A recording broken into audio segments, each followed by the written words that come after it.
नहीं, आपकी बात में बहुत दम है अजीत जी, बहुत जबरदस्त आपने बात कही कि he should resign immediately. Why?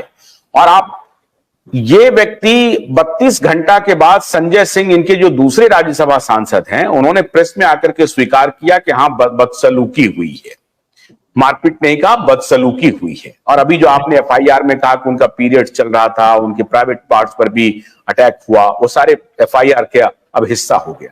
ये व्यक्ति उसके बाद लखनऊ गए विभव कुमार को अपने साथ लेकर के, वहां मीडिया ने इनको घेरा, मीडिया ने पूछा अरविंद केजरीवाल से कि स्वाति मालीवाल की जो पिटाई हुई है उस पर क्या कहना है आपका। ये मौन साधे रहे, और इनका जो एक प्रकार से दूसरे लठैत राज्यसभा सांसद हैं, उन्होंने कहा लाइए मैं बोलता हूं, और वो पूरे मामले को डेविएट करके तो मणिपुर, तो दिल्ली की महिला पहलवान का मुद्दा उठा करके कहा कि बीजेपी को इसका जवाब देना चाहिए। जो सवाल उनसे पूछा गया उसका जवाब नहीं दिया, लेकिन यह पूछा। इसका मतलब है कि मौन सहमति थी अरविंद केजरीवाल का, तभी वो विभव कुमार को अपने साथ ले जा रहे थे।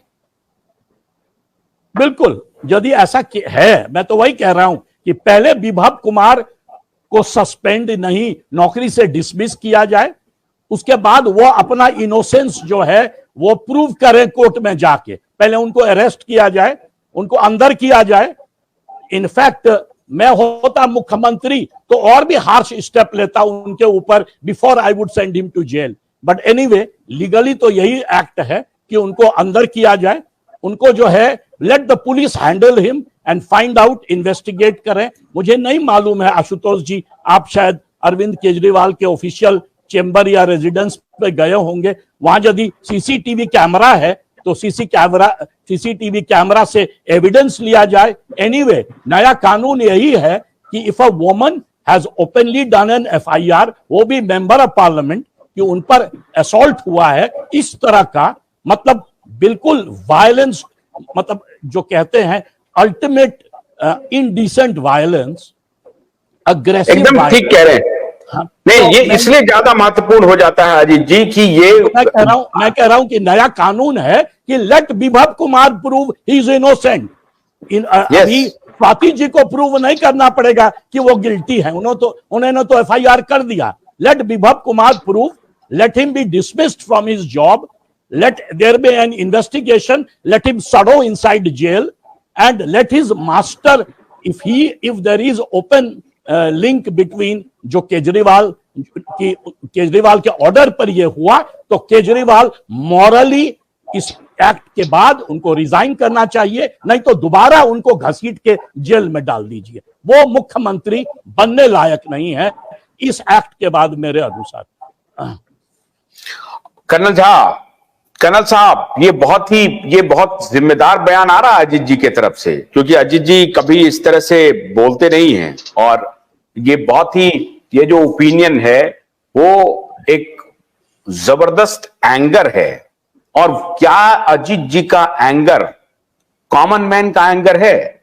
अभी अमित जी ने कहा कि नहीं कुछ होगा और बिजली पानी पर सारे लोग हो जाएंगे, ये संवेदनशील मुद्दा नहीं होगा, लेकिन अजीत जी ने कहा कि नहीं, बिल्कुल ऐसा नहीं है, ये संवेदनशील मुद्दा बनेगा और इलेक्शन में इसका बहुत बुरा असर होगा। आपको लगता है ऐसा होगा? जी, मैं अजीत जी से सहमत हूं, लेकिन अमित साहब से भी मैं सहमत हूं कि कोई असर नहीं पड़ेगा। कैसे असर नहीं पड़ेगा? वो केवल 20 सीट के इलेक्शन लड़ रहे हैं। दिल्ली में ना वो लोकसभा सीट में, हमने पहले भी इसका बहुत विश्लेषण किया था, उनको कोई सीट मिल नहीं रही है। पंजाब में जो थोड़ा बहुत चांसेस था वो भी खत्म कर दिया उन्होंने, उस हिसाब से प्रभाव पड़ेगा। लेकिन हमें सबसे पहली बात ये समझनी है कि हम जितने भी पत्रकार हैं न्यूज़पेपर्स के, सब बड़े इनोसेंस हैं। मैं पूछना चाहता हूं कि क्या कोई पीए या प्राइवेट सेक्रेटरी की इतनी हैसियत है कि क्या किसी अतिथि के साथ वो हाथापाई करे? और खास करके राज्यसभा की सांसद और दिल्ली महिला आयोग की अध्यक्ष थी वो, उसके साथ ऐसा बर्ताव ये कल्पना से परे है। और उसकी हैसियत में है कि अपने सोच के साथ वो ऐसी हरकतें करे। उसको जब तक किसी का बैकडोर सपोर्ट नहीं होगा या इंस्ट्रक्शन नहीं होगा, वो ऐसा काम शायद ना कर पाए। तो मुझे ऐसा निश्चित तौर से लगता है कि इसमें अरविंद केजरीवाल का बहुत बड़ा हाथ है। सब लोग मुख्यमंत्री उसे कहते हैं, मैं तो उसे अपराधी कहता हूं। याद होगा कि हमने भारत संस्कार परिषद में मैंने उनका चरित्र का उदाहरण भी दिया था। वो बड़े चरित्रहीन व्यक्ति है और इस बर्ताव से, जो महिला के साथ जो बर्ताव है, उससे साबित होता है उनके पास कोई चरित्र नहीं है। और कोई भी व्यक्ति जो मुख्यमंत्री के आवास में सुरक्षित नहीं है, वो क्या सुरक्षा प्रदान कर सकता है? उसे उस पद पर रहने का एक सेकंड भी अधिकार नहीं है। मैं आप लोगों को याद दिलाना चाहता हूं कि वो हैबिचुअल ऑफेंडर है। कैसे? चीफ सेक्रेटरी को बुला के उन्होंने पिटवाया था उनके आवास में, जहां चीफ सेक्रेटरी सुरक्षित नहीं है, राज्यसभा की सांसद और दिल्ली महिला आयोग की सांसद सुरक्षित नहीं है, वहां पर कौन सुरक्षित है? आप मुझे बताइए। केवल बिजली पानी मुफ्त से जो आम जनता खो जाती है और उन्हें वोट देती है, तो वोट देने वालों को उन्होंने कलंकित किया है, अपने पद को ही कलंकित नहीं किया, पूरे समाज को और भद्र पुरुषों को कलंकित किया है। उन्हें तो कुछ ही समय की बात है कि सरकार 25 मई के बाद, मैं कह रहा हूं आपको, एलजी साहब को सुप्रीम कोर्ट ने इशारा भी किया कि एलजी साहब कार्रवाई कर सकते हैं, लेकिन हमें यह भी सोचना पड़ेगा कि कैसा उन्होंने एडवर्टीजमेंट में देके इतना हर अखबार को, और सुप्रीम कोर्ट में भी जज ने कहा था he is not an official habitual offender, और इसीलिए उनको छोड़ा। He is not a threat to the society.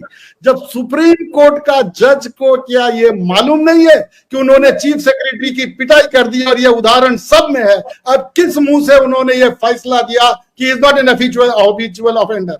वो तो क्रिमिनल ऑफेंडर है, इसीलिए इतना संगीन आरोप है, आरोप को मान लेते हैं और ऐसे क्रिमिनल को हमारी कोर्ट्स भी छोड़ देती है। तो ये बहुत गंभीर बात है, ये हम सभी को सोचना पड़ेगा और बहुत भयावह परिणाम। क्या तो एक मिनट कर्नल साहब, अजीत जी भी इस पर जवाब दें।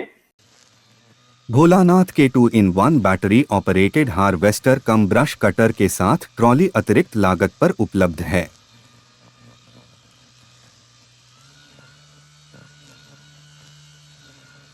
अधिक जानकारी के लिए कृपया दिए गए नंबर पर कॉल करें।